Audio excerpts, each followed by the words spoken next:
Many people are concerned about saving the environment by either cutting down the use of electricity or separating trash.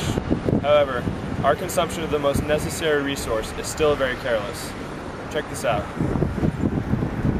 Chemically speaking, water is a substance with the chemical formula H2O. It covers 70.9% of the Earth's surface and is vital to all known forms of life. 97% of the Earth's water is saline, meaning oceanic water. The remaining 3% are fresh water, which shows the immense scarcity of this resource. Non-saline water originates from mountain tops and flows into rivers which later feed into the sea. Water is a vital necessity for life, for humans, animals, and nature. Apart from the consumption, trees use water to convert carbon dioxide into oxygen through the process of photosynthesis. To maintain normal and healthy body function, it requires between 1 to 4 liters of water per day.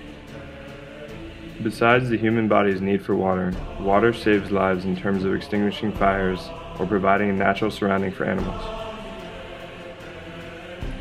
Recent catastrophes such as the BP oil spill have shown how our ecosystems rely heavily on the quality of water.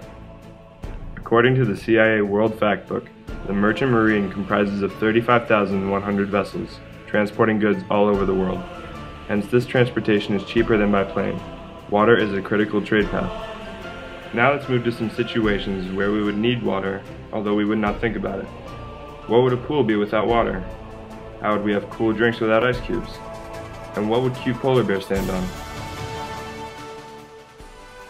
As you can see from the graph, the water usage is unequally distributed throughout the different countries of the world.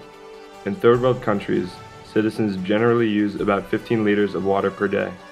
In comparison, an average US citizen uses 580 liters of water per day. Keeping in mind that water is essential for the body in terms of staying hydrated, hygiene, and used for cleaning purposes such as laundry, the average use of 15 liters per day is extremely low. Following this, living conditions are worse and people have a higher tendency to die of regular diseases.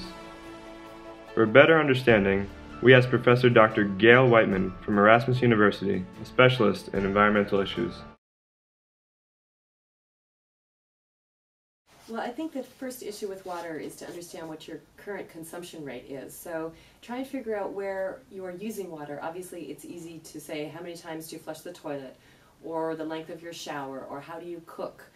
But there's water in all kinds of things. There's water in your food, there's water in your plants, there's water in the manufacture of your clothing, so you need to figure out how much water you're actually using.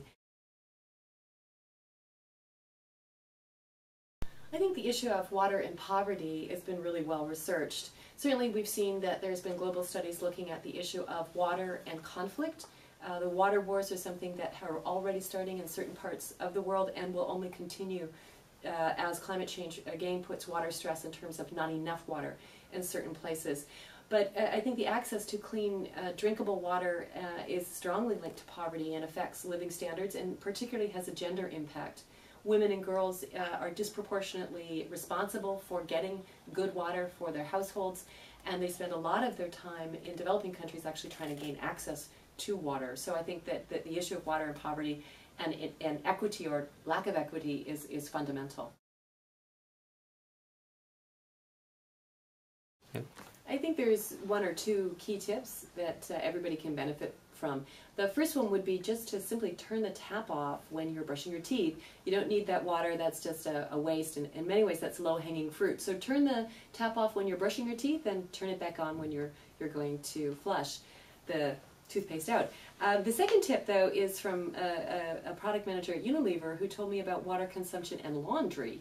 And this is about not just the amount of water that you're using, but also the temperatures of your water that you're using. So water is not a single issue, it's also about energy use. And for example, she suggested that you should be washing your clothes at a much lower temperature at 30 or 40, no more than 40, and that way you're using the same amount of water, but you're really reducing your carbon footprint. As Professor Whiteman said, closing the tap while brushing your teeth saves a lot of water and does not harm anyone.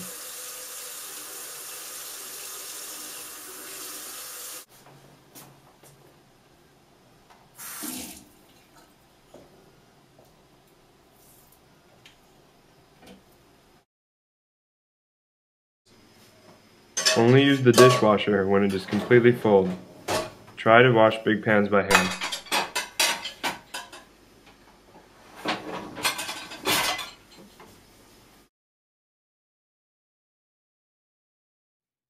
When doing laundry, you should set the temperature to no higher than 40 degrees Celsius.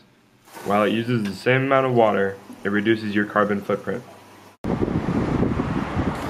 As you've seen, water is very necessary and should not be wasted. By applying our tips, you will help our environment, thirsty children, and our beloved animals. Be cool. Don't waste water.